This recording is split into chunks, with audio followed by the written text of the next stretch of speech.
Sir, आपकी car का hardware ठीक है, प्रॉब्लम सॉफ्टवेयर के सिंक मोड में है। वो लूप में फैंस गया है। प्लीज मुझे एक बार देखने दीजिए। देश की सबसे बड़ी ऑटोमोबाइल कंपनी फ्यूचर मोटर्स आज इतिहास रचने जा रही थी। कंपनी के मालिक विक्रम रायचंद अपनी बरसों की मेहनत भारत की पहली हाइपर स्पीड इलेक्ट्रिक कार दुनिया के सामने लॉन्च करने वाले थे। स्टेडियम खचाखच भरा था। मीडिया के सैकड़ों कैमरे मंच पर टिकी उस लाल रंग की शानदार कार पर फोकस थे। लेकिन स्टेज के पीछे का माहौल बिल्कुल अलग था। वहां अफरा तफरी मची हुई थी। लॉन्च से ठीक 15 मिनट पहले कार के सिस्टम ने काम करना बंद कर दिया था। स्क्रीन पर क्रिटिकल बैटरी एरर का मैसेज आ रहा था। विक्रम रायचंद गुस्से से लाल हो रहे थे। तुम्हें इसके लिए करोड़ों रुपए देता हूं मैं। अगर ये कार आज चालू नहीं हुई तो हमारी कंपनी की साख मिट्टी में मिल जाएगी। चीफ इंजीनियर पसीने पोंछते हुए बोला, सर, हमें समझ नहीं आ रहा। कोडिंग सही है, बैटरी चार्ज है, फिर भी कार का मेन सर्किट लॉक हो गया है। जर्मनी और जापान के एक्सपर्ट्स भी वीडियो कॉल पर हैं, लेकिन कोई हल नहीं निकल रहा। स्टेडियम के बाहर गेट पर भी भारी भीड़ थी। उसी भीड़ में एक 14 साल की लड़की रिया हाथ में गुलाब के फूलों की टोकरी लिए खड़ी थी। उसके कपड़े पुराने थे, चप्पल टूटी हुई थी, लेकिन उसकी नजरें स्टेज के पीछे लगी बड़ी स्क्रीन पर आ रहे कोडिंग एरर कोड पर जमी थी। रिया के पिता एक मामूली टीवी मैकेनिक थे, लेकिन रिया को बचपन से ही कोडिंग और सर्किट का जुनून था। रिया ने भीड़ को चीरते हुए आगे बढ़ने की कोशिश की। गार्ड ने उसे रोका। ए लड़की, फूल बेचने हैं तो पीछे जा, ये वीआईपी एरिया है। रिया चिल्लाई, अंकल मुझे अंदर जाने दो, कार खराब नहीं है, उसका फ्रीक्वेंसी लॉक अटक गया है। अगर 10 मिनट में ठीक नहीं किया तो बैटरी ब्लास्ट हो सकती है। गार्ड हंसा, तू बताएगी अब, बड़े बड़े इंजीनियर अंदर हैं, चल भाग यहाँ से। तभी वहां से विक्रम रायचंद अपनी कार की तरफ जा रहे थे।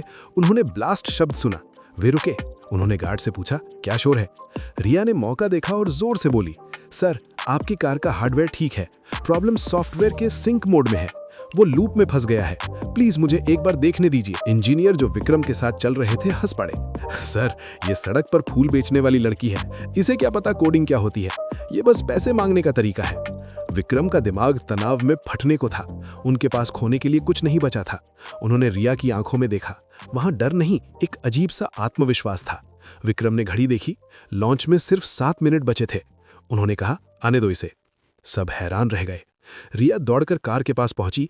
उसने वहां खड़े इंजीनियर के हाथ से लैपटॉप लिया। उसकी उंगलियां कीबोर्ड पर ऐसे चली जैसे कोई पियानो बजा रहा हो। इंजीनियर चिल्लाया, ये क्या कर रही है, पूरा सिस्टम करप्ट हो जाएगा। रिया ने बिना रोके कहा, शांत रहिए सर, कार का सिस्टम सैटेलाइट से कनेक्ट होने की कोशिश कर रहा है, जबकि इसे मैनुअल मोड पर होना चाहिए। रिया ने 3 मिनट तक टाइप किया और अंत में एंटर दबाया। अचानक कार की हेडलाइट्स जल उठीं। इंजन ने एक पावरफुल हम की आवाज की। स्क्रीन पर लिखा आया, सिस्टम रेडी।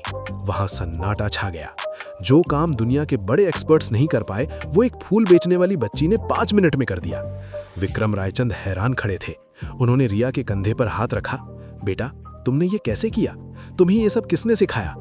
रिया ने अपनी पुरानी फ्रॉक की जेब से एक छोटी सी फटी हुई डायरी निकाली। मेरे पापा ने सिखाया था सर। वो कहते थे कि मशीनें भी इंसानों की तरह होती हैं, उनकी नब्ज पकड़ो तो वो सब बता देती हैं। विक्रम ने वो डायरी हाथ में ली। डायरी के पहले पन्ने पर एक नाम लिखा था, इंजीनियर समीर वर्मा। ये नाम पढ़ते ही विक्रम के पैरों तले जमीन खिसक गई। समीर कहाँ है? रिया की आंखों में आंसू आ गए। पापा तो 2 साल पहले ही गुजर गए। बीमारी का इलाज कराने के पैसे नहीं थे। मरने से पहले उन्होंने मुझे ये डायरी दी थी और कहा था, बेटा, मेरा ज्ञान ही मेरी असली दौलत है, इसे कभी मत खोना। विक्रम वहीं घुटनों के बल बैठ गए और फूट फूट कर रोने लगे। जिस दोस्त को उन्होंने बेइज्जत करके निकाला था, आज उसी दोस्त की बेटी ने उनकी इज्जत बचाई थी। विक्रम ने रिया को गले लगा लिया। मुझे माफ कर दो बेटा, मैंने तुम्हारे पापा के साथ बहुत गलत किया, लेकिन आज से तुम अनाथ नहीं हो। अगले ही पल विक्रम रायचंद रिया को लेकर स्टेज पर गए। दुनिया कार देखने आई थी, लेकिन विक्रम ने माइक थामकर कहा, लेडीज एंड जेंटलमैन, आज ये कार लॉन्च होगी, लेकिन इसका क्रेडिट मुझे नहीं जाता। आज फ्यूचर मोटर्स को एक नई दिशा मिली है। उन्होंने रिया का हाथ ऊपर उठाया।